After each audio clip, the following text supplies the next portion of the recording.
인트로, 우리는 우상을 섬기지 않는다고 착각한다. 많은 사람들은 이렇게 말합니다. 나는 우상을 섬기지 않습니다. 우리는 돌로 만든 우상 앞에 절하지도 않고 제사를 드리지도 않습니다. 그래서 우리는 우상과 상관없는 시대에 살고 있다고 생각합니다. 그런데 한 선교사는 이 시대를 전혀 다르게 설명했습니다. 그는 이렇게 말했습니다. 현대인은 네 개의 신을 섬기고 있다. 놀라운 것은 대부분의 사람들이 그 신을 전혀 알아차리지 못한다는 사실입니다. 이 네 가지 신은 돈과 권력, 쾌락, 그리고 자기 자신입니다. 우리는 우상을 버린 시대에 살고 있는 것이 아니라 더 세련된 우상을 섬기는 시대에 살고 있는지도 모릅니다. 오늘 이 영상에서는 현대 문화를 지배하고 있는 네 가지 보이지 않는 신에 대해 이야기해 보려고 합니다.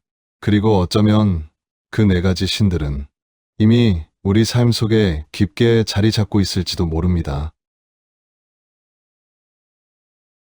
첫 번째 파트, 왜 현대인은 점점 더 공허해지는가? 우리는 지금 인류 역사상 가장 풍요로운 시대에 살고 있습니다. 먹을 것은 넘쳐나고 기술은 놀라울 정도로 발전했고 우리는 과거 어떤 시대보다도 편리한 삶을 살고 있습니다. 그런데 이상한 일이 일어나고 있습니다. 사람들은 점점 더 행복해지는 것이 아니라 점점 더 지쳐가고 있습니다. 많은 사람들이 이렇게 말합니다. 왜 이렇게 사는 것이 힘들까? 왜 마음이 계속 불안하지? 왜 이렇게 공허한 거야? 겉으로 보기에는 모든 것이 잘 돌아가는 것처럼 보입니다. 사람들은 더 많은 돈을 벌기 위해 쉼 없이 일하고 있습니다. 더 성공하기 위해 끊임없이 경쟁합니다. 그리고 하루가 끝나면 사람들은 스마트폰 속으로 들어갑니다.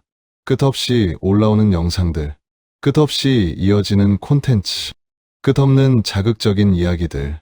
사람들은 잠시라도 공허함을 느끼지 않기 위해 계속해서 무언가를 소비합니다.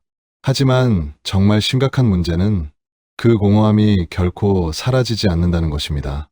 조금 즐거우면 다시 더 강한 자극을 찾습니다. 조금 성공하면 다시 더 큰 성공을 원합니다.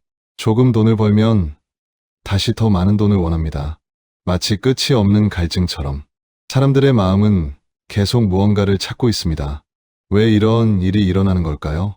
왜 우리는 이렇게 많은 것을 가지고 있으면서도 이렇게 만족하지 못하는 걸까요? 어쩌면 문제는 우리가 무언가를 충분히 가지지 못해서가 아니라 우리가 잘못된 것을 붙잡고 있기 때문일지도 모릅니다. 성경은 인간이 본래 하나님을 예배하도록 창조된 존재라고 말합니다. 그래서 인간은 반드시 삶의 중심에 무언가를 신처럼 두고 살아갑니다. 만약 하나님이 그 자리에 계시지 않으면 인간은 결국 다른 것을 그 자리에 올려놓게 됩니다. 그리고 바로 그 지점에서 현대사회의 가장 깊은 문제가 시작됩니다. 두 번째 파트, 현대 문화를 지배하는 네 가지 보이지 않는 신. 우리는 보통 우상이라고 하면 돌로 만든 신상이나 옛날 종교를 떠올립니다. 그래서 많은 사람들은 이렇게 생각합니다. 나는 우상을 섬기지 않아. 하지만 우상은 항상 눈에 보이는 모습으로 존재하지 않습니다. 때로는 훨씬 더 세련된 모습으로 우리 삶 속에 들어옵니다. 우리가 그것을 우상이라고 생각하지 못하도록 말입니다. YWAM 창립자인 선교사 로렌 커닝햄은 현대사회를 아주 흥미롭게 분석했습니다. 그는 이렇게 말했습니다. 오늘날 사람들은 우상을 버린 것이 아니라 단지 더 현대적인 신들을 섬기고 있을 뿐이다. 그리고 그는 현대 문화를 지배하고 있는 네 가지 신을 이야기합니다. 돈, 권력, 쾌락, 그리고 자기 자신. 조금만 생각해보면 이 네 가지는 이미 우리 삶 속 깊이 들어와 있습니다. 사람들은 돈을 기준으로 성공을 판단합니다. 사람들은 영향력과 권력을 통해 자신의 가치를 증명하려 합니다. 사람들은 끊임없이 즐거움과 자극을 찾습니다. 그리고 무엇보다 사람들은 이렇게 말합니다. 내 인생의 기준은 내가 정한다. 문제는 바로 여기에서 시작됩니다. 이 네 가지는 단순한 가치가 아니라 우리 삶을 지배하는 보이지 않는 힘이 될 수 있기 때문입니다. 우리가 무엇을 선택하고 어떻게 살아가고 무엇을 가장 중요하게 여길지까지 결정하게 만들기 때문입니다. 그리고 어쩌면 우리는 그 사실 거의 알아차리지 못한 채 살아가고 있는지도 모릅니다. 이제 하나씩 이 네 가지 신을 살펴보려고 합니다. 어쩌면 그 이야기 속에서 우리는 예상보다 훨씬 자주 우리 자신의 모습을 발견하게 될지도 모릅니다. 세 번째 파트, 첫 번째 신, 돈이 신이 되는 순간. 현대 사회에서 돈은 단순한 수단이 아닙니다. 많은 경우 돈은 사람의 인생을 움직이는 가장 강력한 힘이 됩니다.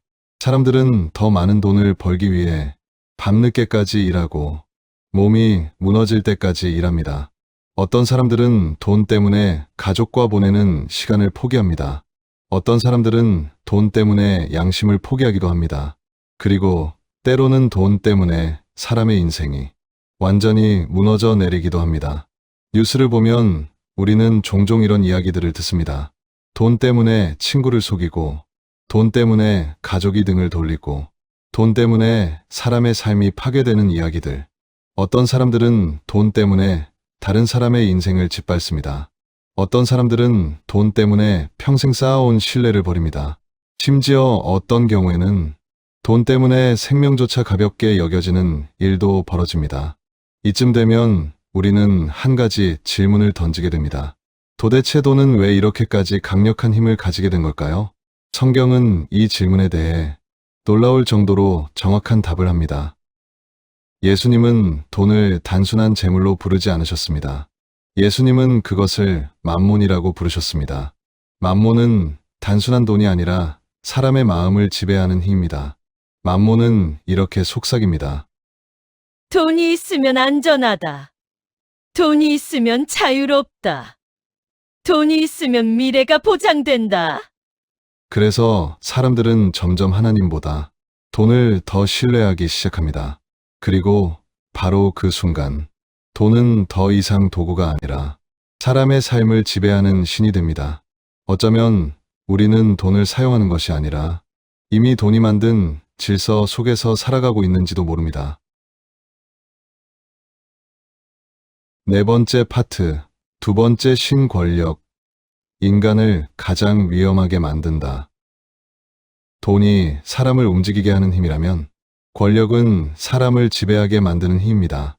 그래서 인간은 오래전부터 권력을 향한 싸움을 멈추지 않았습니다.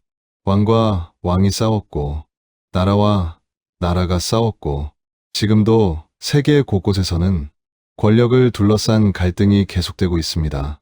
하지만 권력의 무서움은 단지 큰 정치 이야기 속에만 있는 것이 아닙니다. 권력의 무서움은 인간을 변화시킨다는 데 있습니다. 사람들은 종종 이렇게 말합니다. 저 사람은 권력을 잡고 나서 변했어. 하지만 어쩌면 권력이 사람을 바꾼 것이 아니라 권력이 그 사람 안에 있던 것을 드러낸 것일지도 모릅니다.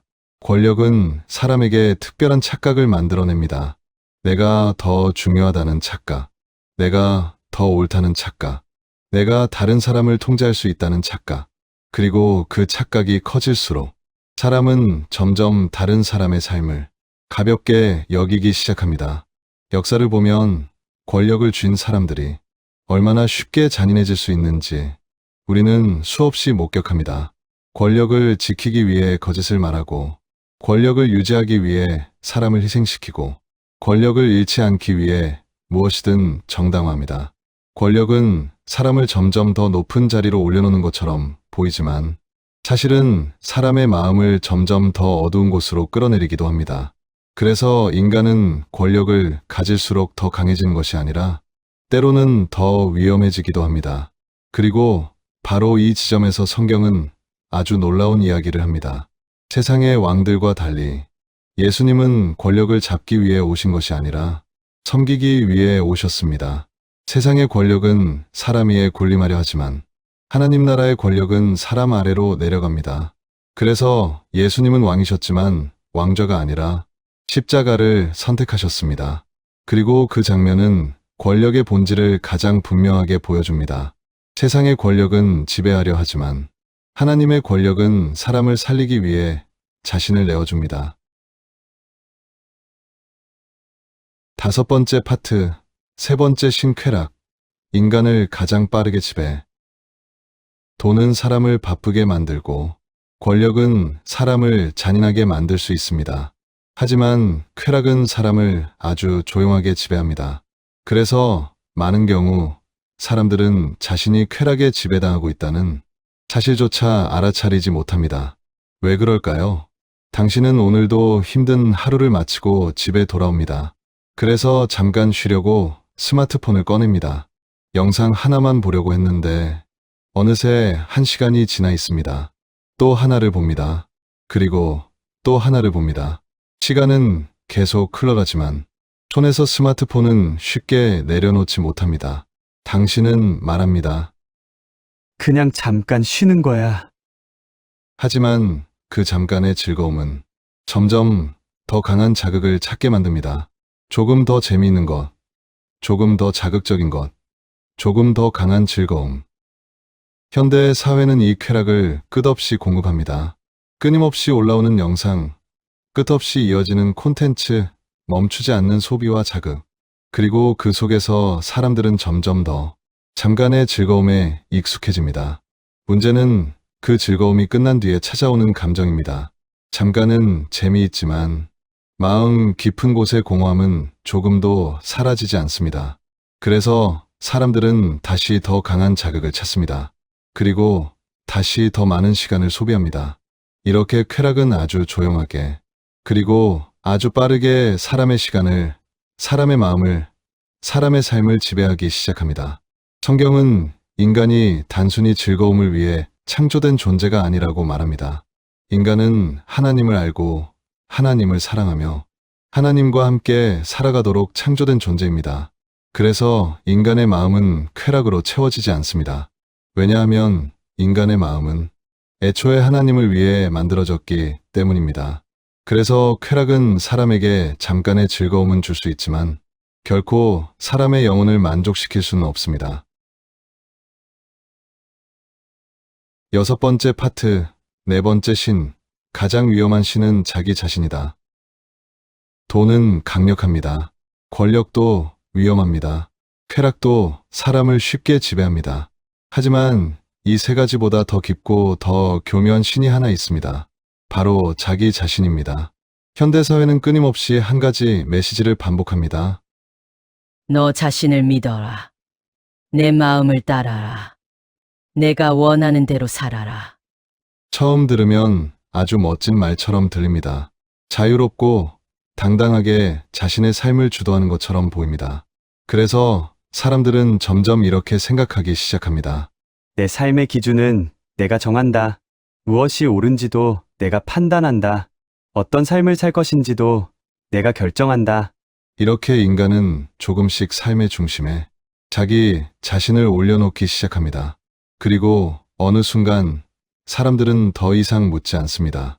하나님은 무엇을 원하실까? 대신 이렇게 묻습니다. 나는 무엇을 원하지? 내가 행복할까? 내가 만족할까? 이 질문은 아주 자연스럽게 보이지만 사실은 아주 중요한 변화를 보여줍니다. 삶의 중심이 하나님에서 나 자신으로 이동한 것입니다. 그래서 현대 사회에서 가장 강력한 신은 눈에 보이지 않는 우상이 아니라 바로 자기 자신입니다. 문제는 인간이 그 자리에 올라갈 때 인생이 더 안정되는 것이 아니라 오히려 더 불안해진다는 것입니다. 왜냐하면 인간은 자기 삶의 신이 되기에는 너무 연약한 존재이기 때문입니다.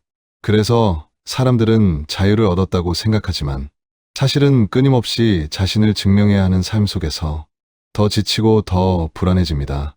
그리고 어쩌면 우리는 이 사실 거의 느끼지 못한 채로 이미 자기 자신이라는 신을 섬기며 살아가고 있는지도 모릅니다. 7번째 파트, 하나님 앞에서 신을 본다는 것은 무엇을 의미하는가?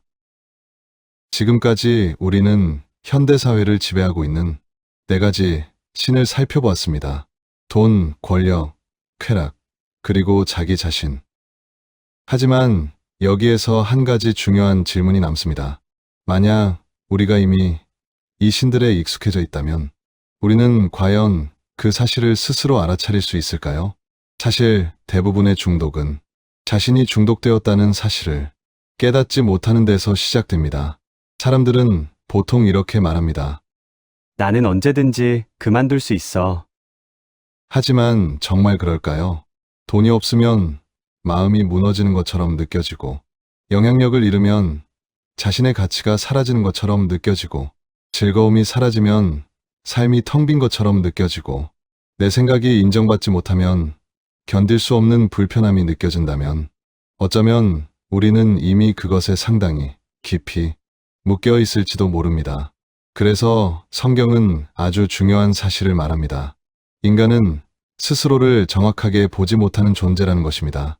우리는 종종 자신을 객관적으로 본다고 생각하지만 사실은 대부분 자신에게 가장 유리한 방식으로 자신을 바라봅니다. 그래서 하나님은 모세에게 이렇게 말씀하셨습니다. 내 발에서 신을 벗으라. 내가 서 있는 곳은 거룩한 땅이다. 하나님 앞에 선다는 것은 단순히 예배의 자리에 서는 것이 아니라 자신을 있는 그대로 비추어 보는 순간을 의미합니다. 하나님의 빛 앞에 서면 우리가 의지하고 있던 것들이 조금씩 드러나기 시작합니다. 내가 무엇을 가장 두려워하는지, 내가 무엇을 잃는 것을 가장 견디기 어려워하는지, 그리고 내가 무엇을 통해 내 삶의 안정과 가치를 얻으려 하는지, 바로 그곳에서 우리가 붙잡고 있는 신의 모습이 드러납니다. 그래서 신을 벗는다는 것은 단순히 무언가를 포기하는 행위가 아니라 내 삶의 중심이 어디에 있었는지를 정직하게 바라보는 일입니다. 그리고 신을 벗는 바로 그 자리에서 다시 하나님을 삶의 중심에 모시는 것입니다. 클로징. 지금 당신은 어떤 신 앞에 서 있는가? 우리는 종종 우상 숭배는 오래된 시대의 이야기라고 생각합니다. 하지만 어쩌면 우상은 사라진 것이 아니라 단지 모습만 바뀌었을 뿐인지도 모릅니다. 돌로 만든 우상 대신 돈이 그 자리를 차지했고, 왕의 권력 대신 인간의 영향력이 그 자리를 차지했고, 신전의 제사 대신 쾌락과 소비가 그 자리를 차지했습니다. 그리고 무엇보다 현대 사회는 점점 더 한 가지 메시지를 반복합니다. 바로 내가 기준이다. 그래서 사람들은 자신도 모르는 사이에 조금씩 자기 자신을 삶의 중심에 올려놓습니다. 하지만 인간은 자기 삶의 신이 되기에는 너무 연약한 존재입니다. 그래서 우리는 더 많은 것을 붙잡으려 하고, 그래서 더 자유로워지는 것이 아니라 오히려 더 불안해지고 더 지쳐가기도 합니다. 어쩌면 하나님이 우리에게 신을 벗으라고 말씀하시는 이유는 무언가를 빼앗기 위해서가 아니라 우리를 다시 자유롭게 하시기 위해서일지도 모릅니다. 그래서 하나님은 오늘도 조용히 우리에게 말씀하십니다. 내 발에서 신을 벗으라. 그리고 어쩌면 그 순간이야말로 우리가 처음으로 하나님 앞에 정직하게 서는 순간일지도 모릅니다. 신을 벗는 그 자리, 그 거룩한 자리에서 하나님의 영광을 드러내시는 여러분이 되시기를 소원합니다. 시청해 주셔서 감사합니다.